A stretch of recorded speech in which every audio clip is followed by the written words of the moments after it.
हाँ तो नमस्कार, जय हिंद मेरे भाइयों बहनों। मैं आपका धीरज गिरी और मेरे इस चैनल पर आपका स्वागत है। तो आज हम एक नई नींव धरने जा रहे हैं। आज से हम हिंदी चालू करेंगे और हिंदी के लमसम सभी टॉपिक की वीडियो आपको मेरे इस चैनल पर मिल जाएगी। आप किसी भी एग्ज़ाम में बैठें, इन टॉपिकों से आपके क्वेश्चन बाहर नहीं जाएंगे। तो बिना बकवास किए हम चालू करते हैं। तो लेट्स गो। तो हम ये जानते हैं कि हमारे भारत में हिंदी आई कहाँ से। तो ये हमारा पूरा वर्ल्ड है, वर्ल्ड मैप है। इतना अगर ये मैंने गोला बनाया तो ये वर्ल्ड मैप है। वर्ल्ड मैप मानो एक तरीके से, और इसमें एक देश है ईरान। ईरान एक देश है। ईरान में एक जगह है ब्राइदिस्तान में एक प्रजाति रहती है आर्यों की जो भाषा है वह देव भाषा संस्कृत है। तो कुछ वैज्ञानिकों या पौराणिक कथाओं के आधार पर ये मालूम पड़ता है कि जहाँ पे पहले भूकंप पहले आई थी, तो उससे डर के यहाँ से जो आर्य थे वो यहाँ से चल दिए, और यहाँ से चलते चलते यह दो हिस्सों में बटे, एक केतुम और एक सतम। तो केतुम तो चला गया यूरोप की तरफ, और सतम तुम्हारा सतम आगे चलते चलते चलते चलते तीन हिस्सों में बटा, एक दर्द, और एक तो इसमें से वापस लौट गया ईरान में, और एक भारत में आया, जिसे हम भारतीय आर्य कबीला कहते हैं। तो ये माना जाता है कि भारत में जब आर्य आए तो तीन चीज़ आई। एक तो आर्य आए, गाय आई, और गाय के साथ संस्कृत आई। ये माना जाता है कि सबसे पहले गाय को लाने वाले आर्य ही थे, तो इसलिए नॉर्थ इंडिया को आर्यव्रत कहा जाने लगा। और ये आर्य यहाँ पर 1500 ईस्वी पूर्व आए थे। हाँ, तो आगे चलो। तो ये माना जाता है कि कुछ वैज्ञानिक ये बताते हैं कि हमारे यहाँ हिंदी कुछ स्टॉपों से गुजरती हुई आई है। तो ये माना जाता है कि आर्यों की जो भाषा थी वह वैदिक संस्कृत थी, जो 1500 ईसा पूर्व पहले आई थी, जो 1500 ईसा पूर्व से लेकर 1000 ईसा पूर्व तक चली, 1000 ईसा पूर्व तक चली। इसके बाद फिर लौकिक संस्कृत में ये परिवर्तित हुई, थोड़ी सिंपल हुई। लौकिक संस्कृत के बाद ये पाली में हुई, पाली के बाद ये प्राकृत में, प्राकृत के बाद अपभ्रंश, अपभ्रंश से हिंदी। तो ये वैदिक संस्कृत 1500 ईसा पूर्व से 1000 ईसा पूर्व तक चली, और लौकिक संस्कृत 1000 ईसा पूर्व से 500 ईसा पूर्व तक चली। और पाली हमारी 500 से 1 ईसा पूर्व तक चली, और प्राकृत हमारी 1 से 500 ईस्वी पूर्व तक चली, और अपभ्रंश 500 से 1000 ईस्वी पूर्व तक, और हिंदी 1000 से अब तक प्रेजेंट तक हमारी हिंदी चल रही है। और इसमें जे माना, और वैदिक संस्कृत में सबसे पहला लिखे जाने वाला वैदिक संस्कृत में वेद लिखे जाते थे, और जो सबसे पहला वेद लिखा गया था वो ऋग्वेद था। ये सबसे प्राचीन ग्रंथ है, यानी कि सबसे प्राचीन ग्रंथ यहाँ वेद माना जाता है। और लौकिक संस्कृत में हमारी गीता, महाभारत और रामायण जैसे आदि ग्रंथ लिखे गए हैं। और पाली में हमारे बुद्ध के उपदेश हैं, और प्राकृत में हमारे महावीर जैन जी ने अपने उपदेश दिए हैं। कुछ वैज्ञानिकों ने ये बताया, कुछ ने वैज्ञानिकों ने या ऋषि मुनियों ने ये बताया कि अपभ्रंश से हिंदी बनने में कुछ बीच में, इनके बीच में भी कोई स्थान रहा होगा। जैसे आप समुद्र के पास खड़े हैं और ये आप खड़े हैं, तो यहाँ कुछ रेतीली जगह जाएंगी, रेता होगा तो यहाँ गीली गीली जगह हो जाती है। इसी प्रकार ये माना जाता है कि अपभ्रंश से हिंदी में परिवर्तित होने के लिए एक और भाषा आई थी जिसे हम अवहट्ट कहते हैं। ये हमारी 1000 ईस्वी से 1100 ईस्वी पूर्व तक रही थी। ये हमारी 200 वर्ष तक रही थी, इसलिए अवहट्ट से हिंदी में बदली। और हमारी वैदिक संस्कृत में 13 स्वर हैं, और लौकिक में भी हमारे 13 स्वर ही हैं। पाली में हमारे 10 स्वर हैं, और प्राकृत में भी हमारे 10 स्वर ही हैं, और अपभ्रंश में हमारे 8 स्वर हैं, और हिंदी में हमारे 11 स्वर हैं। तो आज जो हम बात करेंगे वो 11 स्वरों की बात करेंगे, नहीं 10 की करेंगे, नहीं 8 की करेंगे, नहीं 13 की करेंगे। तो लेट्स गो, तो चालू करते हैं। हाँ, तो एक बात और बता दूं, अगर हमें हिंदी की शुरुआत सबसे पहले मालूम पड़ा कि हिंदी कहाँ से चालू हुई है, तो एक ग्रंथ है पृथ्वीराज रासो, जो चंद्रवरदाई ने लिखा था। हमें यहाँ पर जाकर हमारे प्रत्येक ग्रंथ पे कि हिंदी की शुरुआत पृथ्वी राज रासों से हुई है। हाँ, तो बिना समय गवाए हम आगे बढ़ते हैं और करते हैं अपना टॉपिक स्टार्ट। स्वर। स्वर भाषा की सबसे छोटी इकाई वर्ण है। वर्ण दो शब्दों से मिलकर बना है। वर्णमाला। वर्णमाला। वर्णमाला। वर्णमाला दो शब्दों से मिलकर बना है। वर्ण प्लस माला, वर्णमाला, तब जाकर ये वर्णमाला बना है। वर्ण में हमारे स्वर और व्यंजन होते हैं। तो आज हम स्वर के बारे में बात करेंगे। तो लेट्स अब ऑन वीडियो, हमारी वीडियो में आगे बनी रहें और देखें कैसे कैसे स्वर आए और कैसे कैसे स्वरों की उत्पत्ति हुई और कहाँ से कहाँ तक कितने कैसे कैसे स्वर बने। इस वीडियो में आपका सारा डाउट क्लियर हो जाएगा। कृपया इस वीडियो में बनी रहें। तो लेट्स गो। वर्ण। वर्ण यानी कि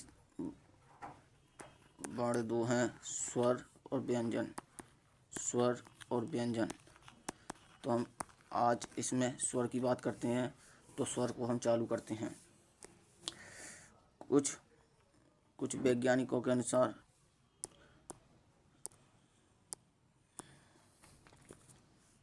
इसकी दो पौराणिक कथाएं हैं। नंबर 1, यानी कि विज्ञान के अनुसार स्वरों को हम जानते हैं। विज्ञान के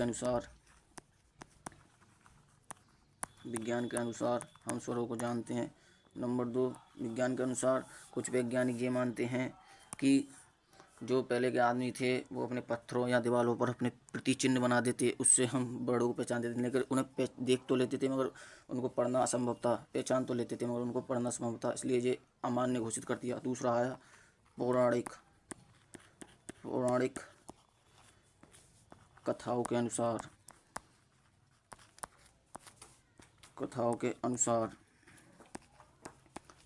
पौराणिक कथा के अनुसार पौराणिक कथा के अनुसार ये माना जाता है कि शंकर जी के डमरू से हमें 4 स्वर प्राप्त हुए। देख तो छोटो आ, छोटी ई, छोटा ऊ और री से ऋषि, ये हमें 4 स्वर प्राप्त हुए। ये हमें पौराणिक कथाओं के आधार पर मालूम पड़ता है। आगे चलते गए तो ये 4 स्वर प्राप्त हो गए हमें। तो एक बार महसी पढ़नी अपनी कुटिया में बैठे थे। कुटिया में बैठे बैठे ध्यान कर रहे थे। तो यहाँ से एक सड़क है। सड़क पर से एक मुर्गा निकल के जा रहा था। तो मुर्गे ने बांग दी। तो मुर्गा बोला कुकुड़ू। यहाँ मैसी पढ़ने बैठे थे कुटिया में बैठे थे। तो ये ध्यान कर रहे थे और जहाँ मुर्गा ने कुकुड़ू बोला तो मैसी पढ़नी के दिमाग में एक आइडिया आया और उन्होंने इस ऊ को पकड़कर 3 स्वरों में विभाजित किया। एक तो ह्रस्व स्वर, दूसरा दीर्घ, तीसरा प्लुप्त स्वर। ह्रस्व स्वर इन्होंने सर्वप्रथम ऊ पकड़ा, फिर दीर्घ यानी ऊ को ऊ से मिलाया। तो ऊ को ऊ से मिलाने पर बड़ा ऊ मिला। तो वैज्ञानिक ऋषि मुनियों ने कहा वाह भाई वाह, नया इसका हो गया।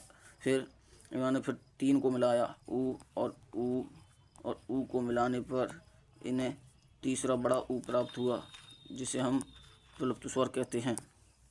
तो ऐसे ही कर इन्होंने 4 स्वरों को मिलाया। छोटे आ प्लस छोटे आ को मिलाया तो बड़ा आ मिला। फिर छोटे आ प्लस छोटे आ को मिलाया तो प्लुप्त स्वर मिला। ऐसे ही इन्होंने ई को मिलाया, ई को ई से मिलाया तो बड़ी ई मिली। ऐसे इन्होंने ऊ को ऊ से मिलाया तो बड़ा ऊ मिला, बड़ा ऊ मिला। और इसी प्रकार जब इन्होंने री को री से मिलाया, री को री से मिलाया तो बड़ा री प्राप्त हुआ, बड़ा री प्राप्त हुआ। इस री का प्रयोग हम संस्कृत में करते हैं, संस्कृत में करते हैं, हिंदी में नहीं, हिंदी में नहीं करते, संस्कृत में करते हैं इसका प्रयोग। समझ गए? तो ऐसे हमारे 4 स्वर आए। तो हमारे कौन कौन से स्वर बन गए, हमारे कौन कौन से स्वर हमें ज्ञात हो गए। एक तो 4 तो पहले जो शंकर जी के डमरू से प्राप्त हुए, छोटा, छोटी ई, छोटा ऊ और ऋ से ऋषि, ये हमें पहले 4 प्राप्त हुए थे। फिर इनको समान समान इनको जोड़कर समान समान से हमें प्राप्त हुए बड़ा आ, बड़ी ई, बड़ा ऊ और ऋ से ऋषि। इसको हम संस्कृत में यूज करते हैं, प्रयोग करते हैं, संस्कृत में प्रयोग करते हैं। तो इसे नहीं गिना जाता है। फिर कुछ और ऋषि मुनियों ने इनमें ज्ञात किए और विचार किया। तो उन्होंने सोचा कि इन आसमानों को मिला कर देखा जाए। तो उन्होंने ये सोचा कि जब छोटे आ प्लस छोटी ई को मिलाया तो हमें ए प्राप्त हुआ, छोटा ए प्राप्त हुआ। और जब छोटे आ प्लस ए को मिलाया तो हमें बड़ा ए प्राप्त हुआ, बाजार में ढोल ताशे बज गए, समाज में जय जयकार होने लगी उनकी। और जब छोटे ऊ प्लस छोटे आ को मिलाया तो ओ बना, छोटा ओ बना। और जब छोटे ओ प्लस आ को मिलाया तो बड़ा ओ मिला। इनकी भी जय जयकार होने लगी और समाज में ढोल ताशे, भाई बल्ले बल्ले बल्ले, क्या मज़ा आ गया। अब तो हमें 11 स्वर मिल गए। तो हमें कौन कौन से स्वर मिल गए, छोटा आ मिल गया, छोटी ई मिल गई, छोटा ऊ मिल गया, छोटा ऊ मिल गया, रे से ऋषि थी हमारे पास। और हमें बड़ा आ मिल गया, बड़ी ई मिल गई, बड़ा ऊ मिल गया, बड़ी ऊ मिल गई, री से ऋषि मिली। मगर इसे काउंट नहीं करते हैं, संस्कृत में गिनी जाती है, इसे काउंट नहीं करते हैं। और हमें इन आसमान को मिलाने पर हमें क्या मिला, एक तो ए से छोटा ए मिला, एक बड़ा ए मिला, एक छोटा ओ मिला और एक बड़ा ओ मिला। तो हमें कुल मिलाकर 11 स्वर प्राप्त हुए। यही हमारे 11 स्वर माने जाते हैं। इनमें से जो चार हैं इन्हें हम मूल स्वर कहते हैं। और ये जो 4 हैं इनको हम विजातीय स्वर कहते हैं हम इनको। और ये हमारे जो 4 हैं, इनको सजातीय या संयुक्त स्वर कहते हैं। हाँ, तो स्वर हमें प्राप्त हो गए। तो हमें ऐसे प्राप्त हमारे 11 स्वर हुए हैं। तो आइए हम आगे शुरुआत करते हैं।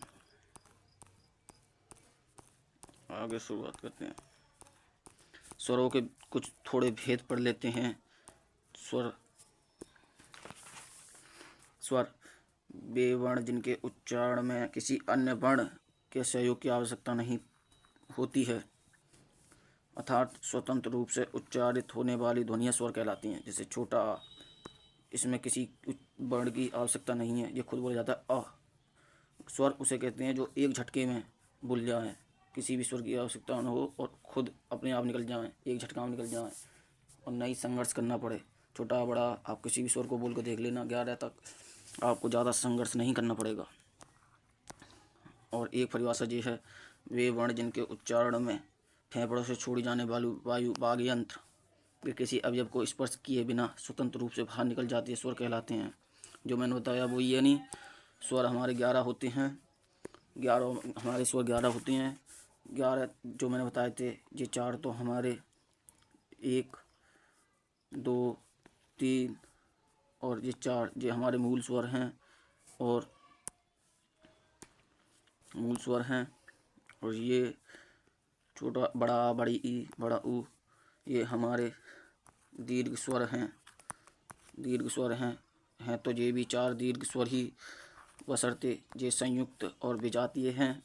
और ये संयुक्त और सजातीय हैं और ये हमारे विजातीय हैं तीनों स्वर, इसलिए ये अलग अलग देखे जाते हैं। अगर मूल पूछे तो ये हमारे 3 होंगे, बड़ा आ, बड़ी और बड़ा ऊ। और दीर्घ पूछ ले कि कुल दीर्घ कितने हैं, तो हमारे 7 होंगे।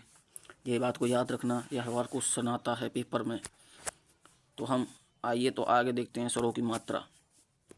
हमारी हिंदी में 10 स्वरों की मात्रा का प्रयोग किया जाता है, 11 की नहीं, क्योंकि बड़े छोटे या की कोई मात्रा नहीं होती। मात्रा बड़े या से साथ चालू होती है। बड़े या की डंडा, और ये छोटी ई की है, ये बड़ी ई, बड़ा ऊ, छोटा ऊ, बड़ा ऊ। री की ये मात्रा है, ए की ये है, बड़े ए की ये है, छोटे ओ की ये है, बड़े ओ की ये है। ये मात्राओं का ध्यान रखना। हमारी स्वरों में कुल 10 मात्राओं का प्रयोग किया जाता है, 11 मात्राओं का प्रयोग नहीं किया जाता।